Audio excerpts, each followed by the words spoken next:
Foto pernikahan Russell dan Victoria berada sekitar kurang dari 2 meter di belakang Jordan dan Victoria. Itu adalah tempat untuk pernikahan Russell dan Victoria. Namun, Jordan dan Victoria saling berciuman dengan penuh gairah tepat di depan Russell, sama sekali tidak bisa menguasai diri. Semua orang yang hadir menjadi gempar. Ya Tuhan, ini benar-benar tidak masuk akal. Pengantin wanita benar-benar mencium pria lain di depan pengantin pria. Tuan Miller, orang terkaya di kota, telah benar-benar dipermalukan dan dihina hari ini. Jordan Steele benar-benar berani melakukan hal gila seperti itu.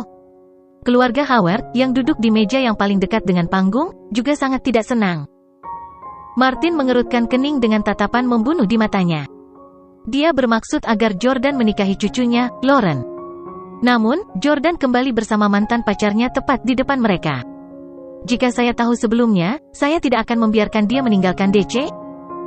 Pada saat itu, Martin ingin menahan Jordan di DC dengan paksa, tetapi dia kebetulan mengetahui bahwa Victoria akan menikah dengan orang lain, jadi dia memilih untuk tidak menggunakan cara brutal. Dia pikir Jordan secara alami akan mengejar Lauren dan menikahinya setelah putus dengan Victoria. Dia tidak menyangka Jordan begitu jatuh cinta pada Victoria sehingga dia terus berusaha mati-matian untuk menyelamatkan hubungan mereka setelah putus. Brett juga menjadi marah. Apa yang terjadi di antara dua orang ini? Apakah mereka memperlakukan pengantin pria sebagai tidak ada? Jordan Steele menghebohkan. Jordan pasti akan memberikan tamparan keras pada Brett jika dia mendengar kata-kata itu. Brett adalah penjahat sejati yang tidak pantas untuk berbicara apapun karena dia telah tidur dengan Hailey dan memukulnya saat Jordan sedang bekerja. Lauren merasa sangat terluka ketika dia melihat adegan itu. Dia kemudian berdiri dan berkata, "Aku akan pergi sekarang." Hailey, yang berdiri di pintu, sama cemburu setelah melihat pemandangan itu. Jordan Steele, kamu sebenarnya di sini untuk merebut pengantin wanita. Kaulah yang merusak kedua pernikahanku. Sepertinya hanya ini yang kamu lakukan. Hari ini, kamu benar-benar di sini untuk merusak pernikahan Victoria dan kembali bersamanya.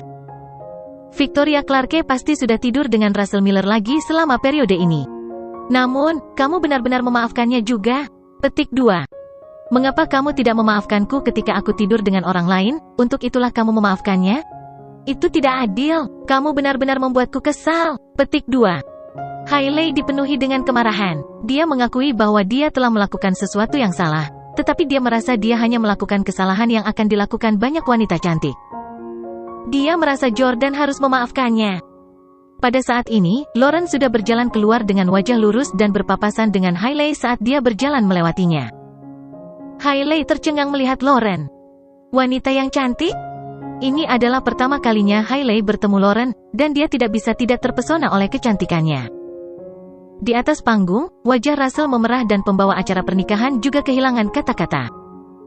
Mulai sekarang, Russell, orang terkaya di Houston, akan menjadi bahan tertawaan kalangan bisnis kota. Russell berteriak, "Diam, diam, kalian semua, Jordan Steele, Victoria, hentikan apa yang kamu lakukan." Namun, Jordan dan Victoria mengabaikannya dan terus berciuman dengan penuh gairah. Mereka telah melalui banyak kesulitan bersama, dan mereka tidak bisa menahan diri sekarang sama sekali. Russell sangat marah. Dia tidak pernah bisa mentolerir tindakan melihat tunangannya mencium pria lain di depan semua tamu di pernikahan mereka. Pergi, tarik keduanya terpisah. Petik 2. Russell berteriak pada petugas keamanan yang dia pekerjakan. Ya. Petugas keamanan yang tinggi dan kekar segera mengambil tindakan dan naik ke panggung dalam upaya untuk menyeret Jordan pergi.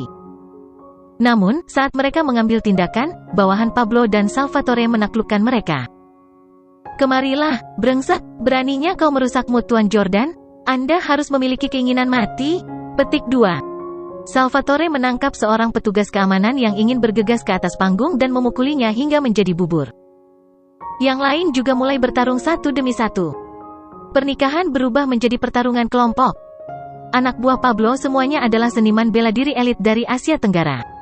Meskipun petugas keamanan Russell juga cukup terampil, mereka jauh dari pejuang profesional ini. Melihat bahwa bawahannya tidak dapat mengalahkan kaki tangan Pablo, Russell sangat marah dan dia segera memanggil polisi. Segera, polisi tiba di tempat kejadian, dan Jordan dan Victoria akhirnya berhenti berciuman. "Kalian semua, berhenti, berjongkok sekarang." Pada saat ini, bawahan Pablo dan Russell semua berjongkok. Russell, yang wajahnya memucat karena marah, turun dari panggung dan menunjuk Jordan. Dia berseru, "Tuan, ini adalah pria yang datang dengan sekelompok orang untuk merusak pernikahan saya. Tolong tangkap dia dan masukkan dia ke penjara." Petik 2. Salvatore, yang berjongkok di tanah, berteriak, "Kami melakukannya murni karena kami tidak dapat mentolerir tindakan Anda, Russell Miller. Itu tidak ada hubungannya dengan Tuan Steele?" Petugas polisi berjalan mendekat dan bertanya kepada Jordan, "Apakah ini orang-orangmu?" Tentu saja, Jordan tidak akan mengakuinya. "Tidak." "Apakah kamu terlibat dalam pertarungan?" Petugas polisi itu terus bertanya. Jordan menjawab, "Tidak." "Lalu, apa yang kamu lakukan setelah sampai di sini?" tanya petugas polisi itu. Jordan melirik Victoria dan berkata, "Aku menciumnya." Petugas polisi melirik Victoria dan merasa bahwa dia adalah pengantin wanita. Victoria buru-buru berkata, "Akulah yang memprakarsainya." Petugas polisi juga merasa agak tidak berdaya. Dia memandang Russell dan berkata, "Ini agak sulit untuk ditangani." Jordan tidak melakukan sesuatu yang ilegal setelah dia tiba. Yang dia lakukan hanyalah mencium pengantin wanita, yang telah memulai ciuman itu. Itu tidak ilegal. Pada saat ini, mobil polisi lain tiba di pintu. Seorang pria yang mendominasi tiba dengan banyak petugas polisi. Banyak orang yang mengenalinya. Itu kepala polisi, Komisaris Lewis. Komisaris Lewis juga ada di sini? Komisaris Lewis berjalan ke arah Martin dan berkata, "Tuan Howard, saya mendengar perkelahian telah terjadi padanya, jadi saya segera bergegas ketika saya tahu Anda ada di sini juga. Apa kamu baik-baik saja?" Martin melambaikan tangannya dan berkata, "Ya." Setelah itu, Martin berdiri, menatap Jordan dengan tidak senang, dan kemudian berkata kepada Komisaris Lewis, "Lewis, apakah Anda masih ingat Norman Clarke?" Komisaris Lewis berkata, "Tentu saja. Dia adalah seorang programmer dan pebisnis yang luar biasa. Tapi sayangnya dia telah meninggal 11 tahun yang lalu." Martin berkata, "Norman tidak mati. Saya menduga bahwa ayah dari pria ini di sini, Jordan Steele, adalah orang yang memenjarakan Norman di penjara." Martin sebenarnya mengatakan bahwa ayah Jordan telah memenjarakan ayah Victoria. Jordan memiliki ekspresi kejam di wajahnya. Ini adalah pertama kalinya dia bertemu Martin, tetapi dia sudah menebak bahwa lelaki tua ini adalah kakek Lauren dan Brad. Dia tidak menyangka Martin akan melawannya pada pertemuan pertama mereka. "Ya," Russell menimpali, "jika Tuan Norman Clarke tidak mati, dia pasti telah ditahan di api penyucian oleh Stellus. Kalau tidak, mengapa dia tidak menunjukkan perhatian pada keluarganya selama 11 tahun terakhir? Dia bahkan tidak muncul ketika istrinya meninggal." Victoria sama tercengangnya. Dia menatap Jordan, dengan harapan mendengar jawaban darinya. Victoria memandang Jordan dan bertanya, "Jordan, di mana ayahku?" Jordan menggelengkan kepalanya karena dia hanya tahu bahwa Norman sudah mati, tetapi dia tidak tahu persis di mana dia berada. Komisaris Lewis, yang juga mengenal Norman Clarke, bertanya dengan bingung, "Mengapa semua orang begitu yakin bahwa Norman Clarke masih hidup?" Russell menunjuk ke Jordan dan berkata, "Dia memiliki foto Norman yang diambil baru-baru ini." Komisaris Lewis memandang Jordan dan bertanya, "Bisakah Anda menunjukkan foto itu kepada saya?" Jordan mengangguk dan menunjukkan foto itu kepada Komisaris Lewis. Setelah itu Komisaris Lewis mengangguk. "Memang, ini Tuan Norman Clarke. Dia berusia 40-an 11 tahun yang lalu, jadi dia pasti berusia 50-an sekarang." Petik 2.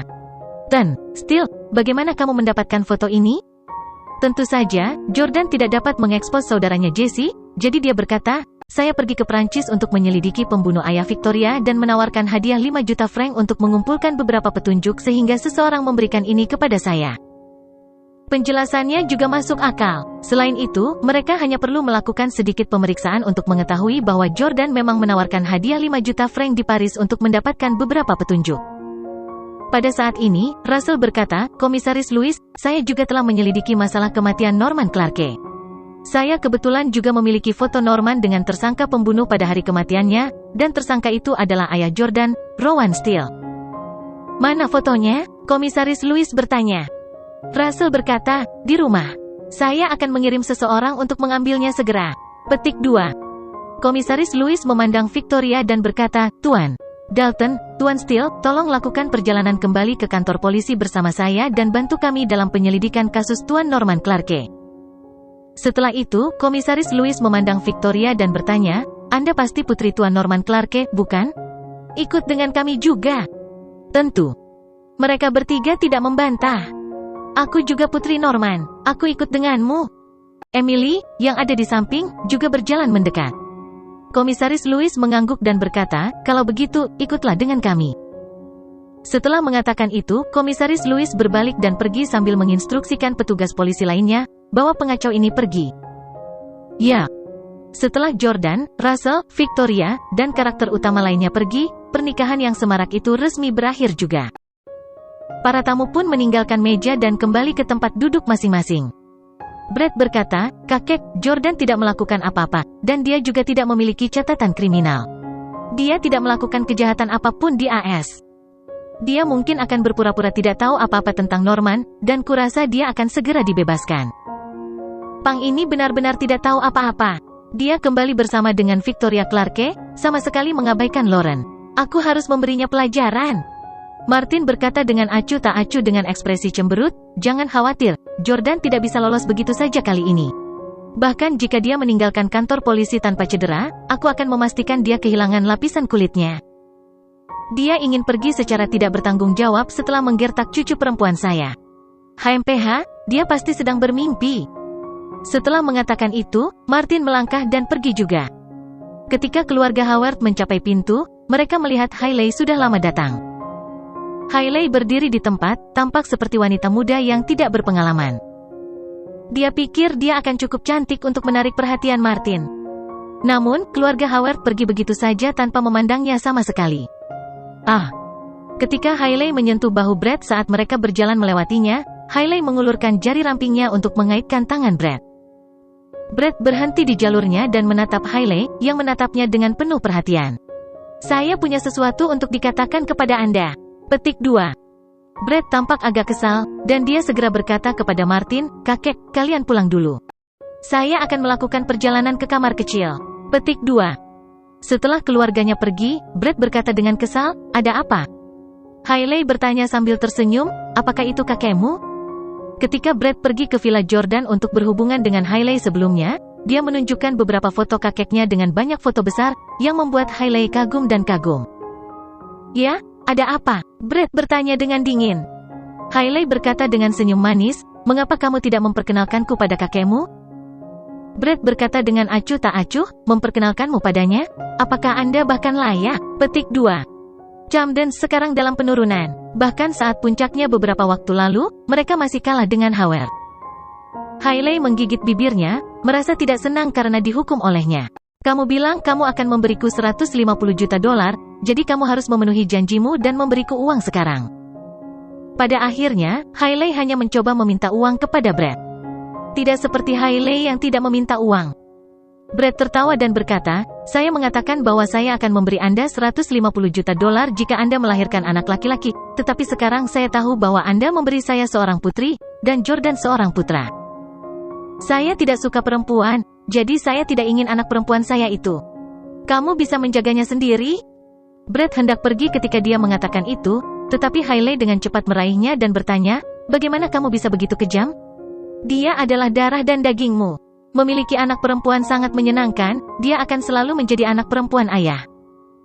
Apakah kamu tahu betapa Jordan sangat menginginkan anak perempuan itu menjadi miliknya? Namun, kamu bahkan tidak menghargainya." Petik 2. "Saya tidak peduli. Saya memberi Anda seorang putri, jadi bahkan jika Anda tidak memberi saya $150 juta, Anda harus memberi saya $75 juta. Selama Anda memberi saya $75 juta, Anda dapat menghindari semua hal tentang putri kami. Aku akan membesarkannya sendiri." Brad memikirkannya dan merasa bahwa $75 juta tidak dianggap banyak baginya. Melihat wajah cantik Hailey, Brad tidak bisa menahan diri untuk tidak mengulurkan tangannya dan meletakkannya di wajahnya yang halus. "Kamu sangat cantik, putri kami pasti akan secantik Anda. Baiklah, aku akan memberimu." Petik 2. Hailey terkejut dan gembira. "Transfer uang itu padaku segera, kalau begitu." Brad menilai Hailey dengan senyum sinis dan berkata, "Hailey, kamu benar-benar telah menurunkan berat badan saat hamil dan kamu terlihat seperti wanita muda yang belum memiliki bayi. Ceka, ceka, ceka. Bagaimana dengan ini? Anda menemani saya ke hotel, layani saya dengan baik dan saya akan mentransfer uangnya kepada Anda. Bagaimana kedengarannya?" Hailey mulai ragu. Dia datang kali ini dengan tujuan utama membuat Jordan tetap tinggal.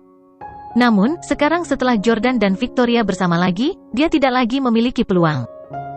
Karenanya, Hailey mengangguk dan berkata, "Oke, aku akan menemanimu."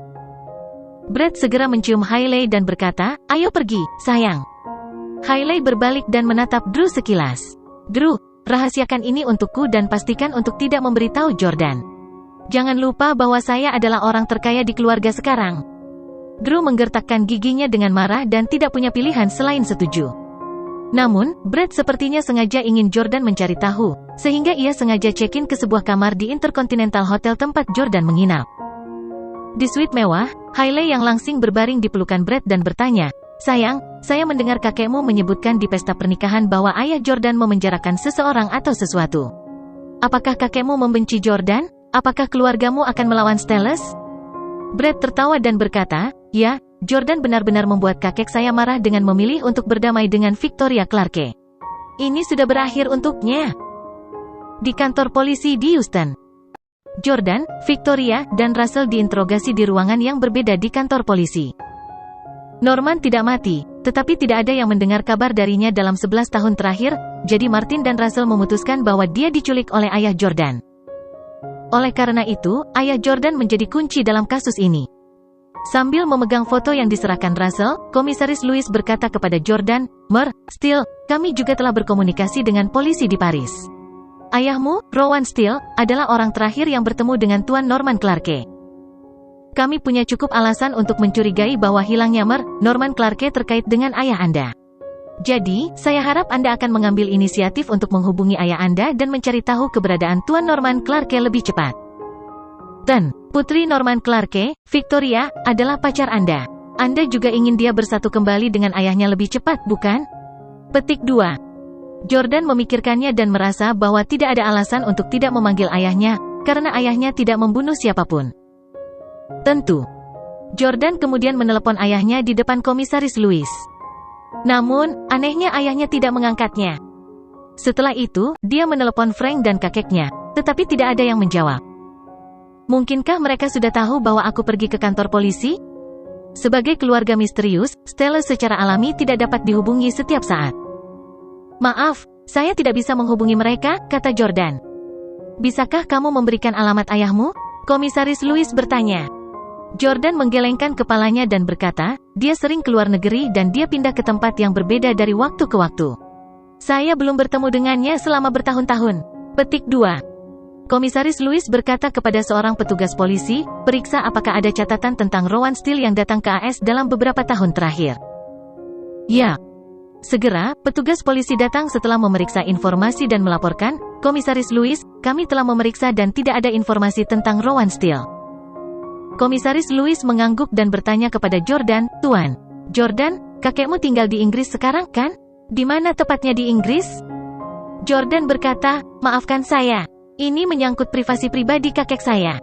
Mohon maafkan saya karena tidak dapat mengungkapkan alamatnya. Selain itu, kakek saya tidak ada hubungannya dengan masalah ini." Petik 2. Komisaris Lewis berkata, "Ini masalahnya. Kami menemukan bahwa dana di akun Anda ditransfer dari luar negeri dan kami meragukan keabsahan dana tersebut.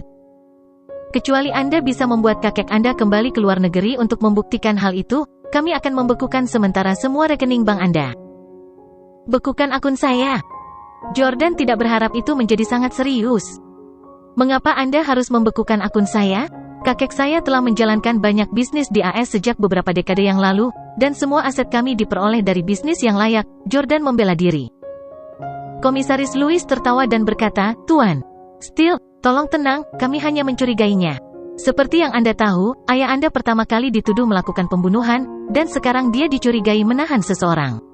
Selain itu, Anda berhubungan dekat dengan gangster seperti Pablo Dalton dan bawahannya. Kami tidak punya pilihan selain membekukan sementara dana Anda untuk mengetahui sumber dana Anda. Jika kakek Anda secara pribadi dapat datang ke AS dan menjelaskannya, itu tidak akan menjadi masalah, dan kami dapat mencairkan akun Anda kapan saja."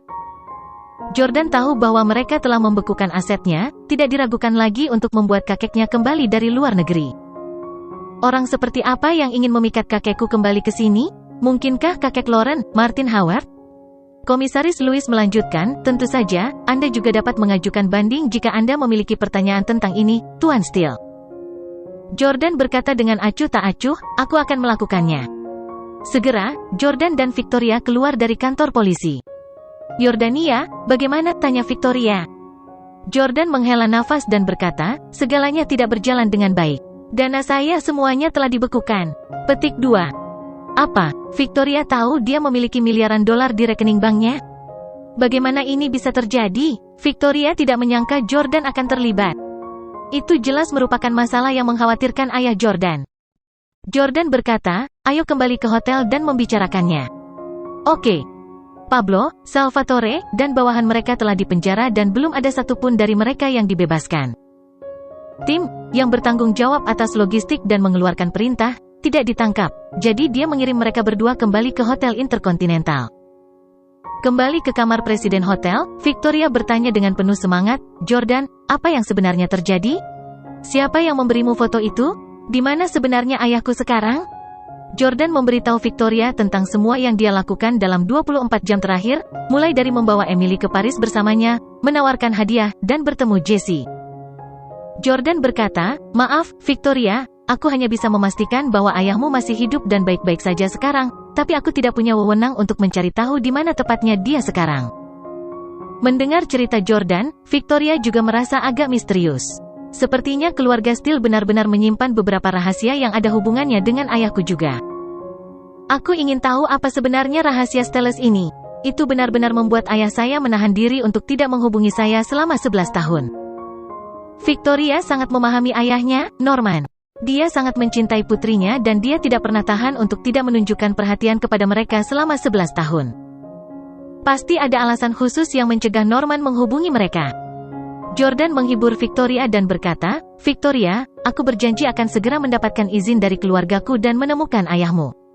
Sayangnya, dana saya sekarang dibekukan lagi, dan saya tidak tahu apakah saya dapat menyelesaikan uji coba bisnis saya." Jordan sekarang menjadi tidak punya uang, dan ini bukan pertama kalinya dia menjadi miskin. Ketika dia menikahi Hailey sebagai suami yang tinggal di rumah, dia telah menipunya 2 kali dengan mengatakan padanya bahwa dia tidak punya uang. Namun, kali ini berbeda. Dia punya uang, tapi dia tidak bisa menggunakannya. Dia benar-benar tidak punya uang sekarang. Victoria merasa agak bersalah karena jika bukan karena dia, aset Jordan tidak akan dibekukan. Memikirkan kesulitan yang dia alami selama beberapa hari terakhir, Victoria dipenuhi dengan rasa bersalah yang begitu besar sehingga dia berlutut di depan Jordan. "Victoria, apa yang kamu lakukan? Cepat bangun." Bagaimana bisa Jordan membiarkan Victoria berlutut? Victoria berlutut di depan Jordan dan berkata, "Jordan, maafkan aku menikahi Russell tanpa menjelaskan kepadamu sama sekali. Kamu pasti sangat membenciku beberapa minggu terakhir ini." Jordan membantu Victoria berdiri dan menatap wajah Victoria yang kuyu sebelum berkata, "Sayang, aku tidak pernah membencimu atau mengeluh tentangmu. Aku tahu kamu putus denganku karena kamu ingin aku melupakanmu. Jika ada, saya harus menyalahkan kehendak Tuhan karena membiarkan Russell tua yang berkabut itu mengambil kesempatan." Saat menyebut Russell, Victoria buru-buru berkata kepada Jordan, "Jordan, setelah datang ke Houston, saya tinggal di Villa Russell, tetapi saya tidak tidur dengannya. Kami bahkan tidak saling berciuman. Aku benar-benar tidak mengkhianatimu. Apakah Anda mempercayai saya?" Melihat tatapan tulus di mata Victoria, Jordan menjawab, "Ya." Dia telah lama mengetahui tentang hubungan Victoria dan Russell melalui bak mendengarkan, jadi dia tahu mereka tidak melakukan apa-apa. Tentu saja, itu hanya sampai hari ini. Jika Jordan tidak bisa menghentikan mereka untuk menikah hari ini, Victoria mungkin sudah berbaring di ranjang besar Russell saat ini. Memikirkannya membuat Jordan merasakan betapa berharganya bisa memiliki Victoria kembali. Jordan tidak bisa menahan diri untuk tidak melompat ke arah Victoria.